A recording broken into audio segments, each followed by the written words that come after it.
최덕신 변호사의 법률 체크. 오늘은 타인 간의 대화 녹음과 관련해서 특히 가청 거리 내 타인 간의 대화 녹음에 대해서 말씀드리도록 하겠습니다. 스마트폰에 기본적으로 내장된 녹음 기능이 있습니다. 물론 아이폰 같은 경우에는 녹음이 되지 않습니다만은 기타 휴대폰의 경우에는, 스마트폰의 경우에는 기본적으로 녹음 기능이 내장되어 있습니다. 대다수의 시민들은 이 녹음 기능을 이용하여 긴급한 순간에 음성 자료 확보를 목적으로 사용을 많이 합니다. 최근 이 녹음 기능을 이용하여 타인 간의 대화를 녹음한 것이 통신비밀보호법, 보통 통비법이라고 하죠. 통신비밀보호법에 위반되는 것은 아닌지 문제가 되었습니다. 피고인은 사무실에서 가벌병 등이 게임을 하면서 한 대화 내용을 휴대전화로 녹음하여 제3자에게 전송하였고, 녹음 과정에서 알게 된 대화의 내용을 누설한 혐의로 통신비밀보호법 위반으로 기소가 되었습니다. 통비법 3조 1항 본문은 공개되지 아니한 타인 간의 대화를 녹음 또는 청취하지 못한다고 규정하고, 16조 1항은 통비법 16조 1항은 제3조 1항을 위반하여 공개되지 아니한 타인 간의 대화를 녹음 또는 청취한 자, 그에 따라 알게 된 대화의 내용을 공개하거나 누설한 자를 처벌한다고 규정하고 있습니다. 이 사건에 대해서 1심은 피고인이 가청거리, 들을 수 있는 거리, 가까운 거리라는 의미겠죠. 가청거리 내에 있었으므로 가벌병 등의 대화 내용은 공개되지 아니한 타인 간의 대화가 아니어서 무죄를 판시했습니다.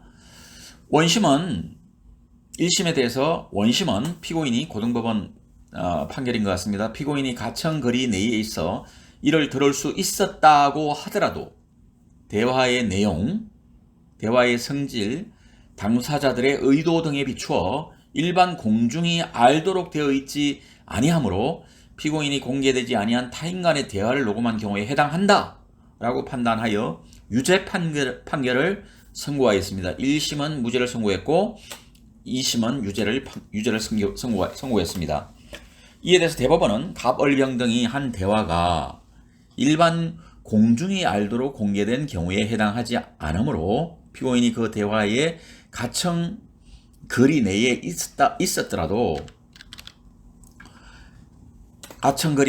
있었다 하더라도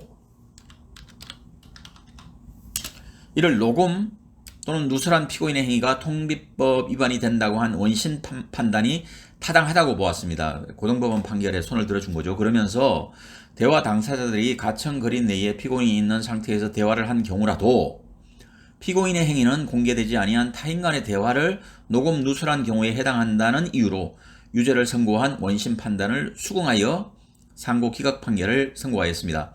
이 판결에서 대법원은 통신비밀보호법 제14조와의 체계적 해석상 통신비밀보호법 3조 1항에 따라 금지되는 청취 행위는 전자장치 또는 기계적 수단을 이용한 경우로 제한됨을 명확히 하였습니다. 또한 대법원은 비공개성의 의미와 구체적 판단 기준을 제시하였는데, 가청거리 내에서 타인 간의 대화를 청취할 수 있다는 이유만으로 언제나 그 대화의 녹음이 허용되는 것은 아니고, 발언자의 의사와 기대, 대화의 내용과 목적, 상대방의 수, 장소의 성격과 규모, 출입의 통제 정도, 청중의 자격 제한 등 객관적인 상황을 종합적으로 고려하여 일반 공중이 알 수 있도록 공개된 대화로 볼 수 없다면 이에 대한 녹음이 금지된다고 하였습니다. 이런 경우에는 법률 전문가의 도움을 받아서 이것이 금지되는 것인지 아니면 허용되는 것인지를 명확히 판단하는 것이 옳다고 봅니다. 그래서 이런 경우에 무조건 죄가 된다, 무조건 죄가 안 된다 이렇게 판단하는 문제는 아닌 것 같아요. 그래서 가청거리 내에서 타인 간의 대화를 청취할 수 있다는 이유만으로 언제나 그 대화의 녹음이 허용되는 것은 아니고, 발언자의 의사와 기대, 대화의 내용과 목적, 상대방의 수, 장소의 성격과 규모, 출입의 통제 정도, 청중의 자격 제한 등 객관적인 상황을 종합적으로 고려하여 일반 공중이 알 수 있도록 공개된 대화로 볼 수 없다면 이에 대한 녹음이 금지된다 라고 하였다는 것입니다. 이 판결 이후 가청거리 내에 있다 하더라도 타인 간의 대화를 스마트폰을 이용해서 녹음을 하는 행위는 통신비밀보호법 위반에 해당될 수 있으므로 주의가 요망된다 하겠습니다. 이상입니다.